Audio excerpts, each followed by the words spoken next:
was a child of necessity. It's basically like an SPV, which was set up as a result of the financial crisis of 2008, 2009. Governments all over the world, which most of you are familiar with, set up and organizations to help jumpstart the economy. In Nigeria, when we at that time when the government realized that there were issues with the financial system, uh, the banks, most of those loans that were with the banks had gone bad, and the non-performing loans, the ratio was in excess of 40%. They realized that there must be a model which will bring more liquidity into the economy, to jumpstart it. And they also came up with this asset management framework, which was also familiar in other climes. And the basic objective was to buy the loans from the banks, provide the liquidity to the banks so that they can on-lend, to their customers. And by doing that, they were able to protect the financial institutions. They were able to protect uh, more than 300,000 jobs. They were able to protect more than 3 trillion deposit customers deposit, and then they provided liquidity to the banks. Uh, and at that time, if you recall, bonds were raised, in the market, with which, the loans were purchased from the banks, and the banks were asked to transfer the loans to Asset Management Corporation of Nigeria, Amcon, and then a law was enacted with special powers to follow up and recover the loans. So basically, the main objective then was to collect loans, collect the debts, look at the assets, recover the assets, and dispose, the assets and pay back the debt. Uh, so these are the only main objective at that time. And gladly, Amcon at that time, they were able to purchase the loans. The bonds were raised, and the banks were generally, protected. And then the idea at that time was from the recovery, Amcon will be able to raise up to 30% to pay back part of the bond obligation.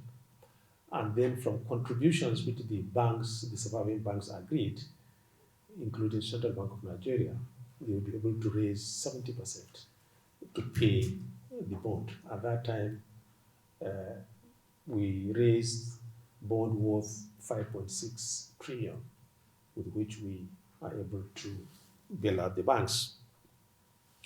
Along the line, when Amcon started operating, there were need to further amend the law because there is no law that is static. As we are recovering, the obligors gets more wiser.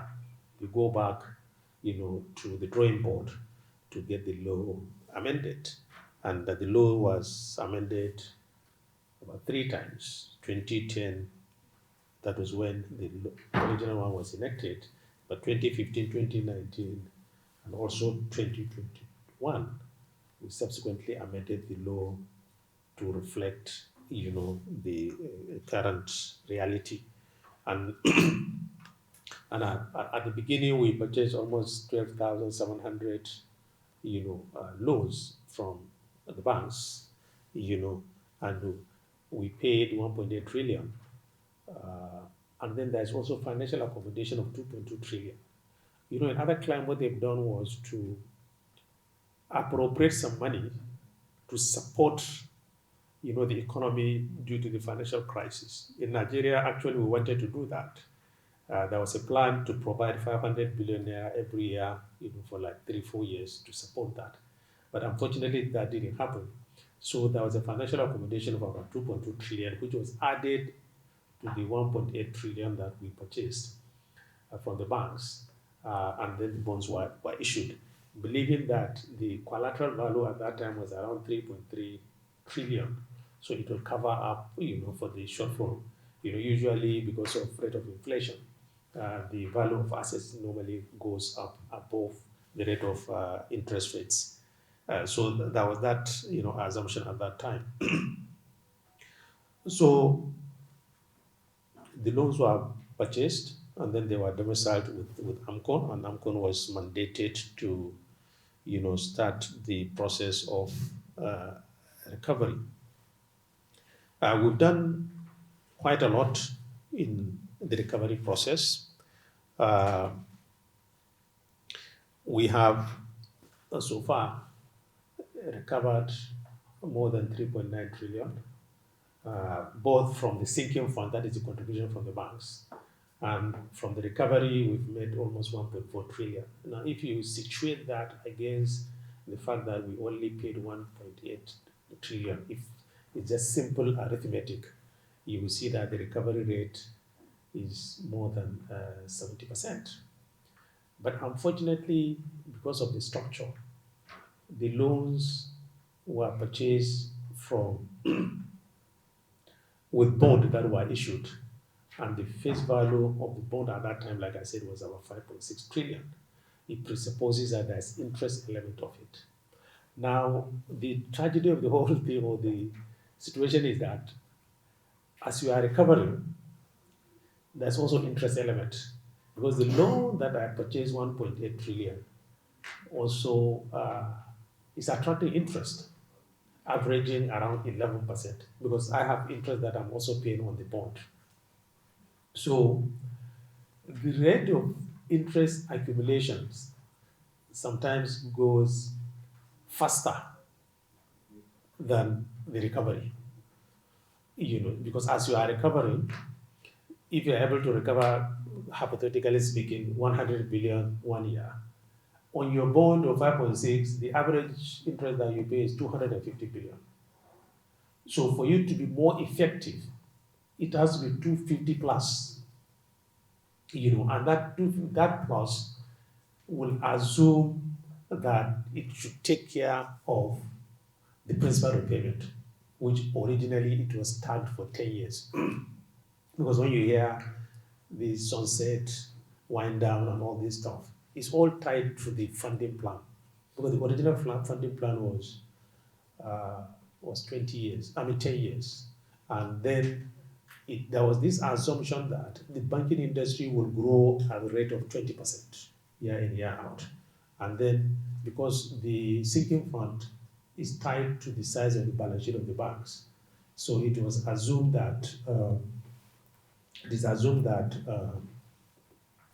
the economy will grow, or the banking industry will grow at the rate of 20% yearly.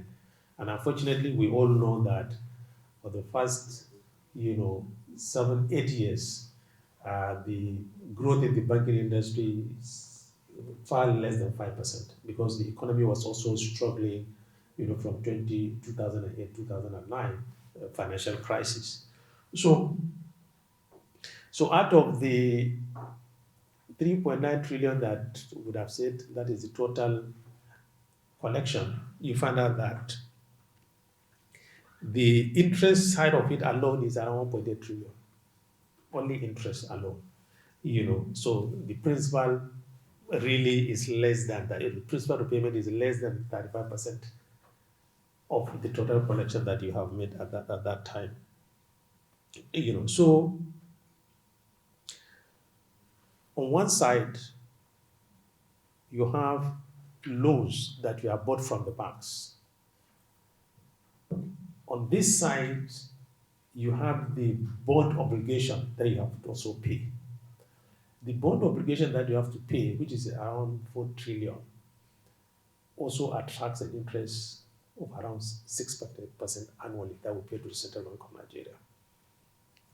On this side, because you are not also keeping the EBS, the loans, fixed, it is also attracting interest rates at around average 11%. That is the original structure.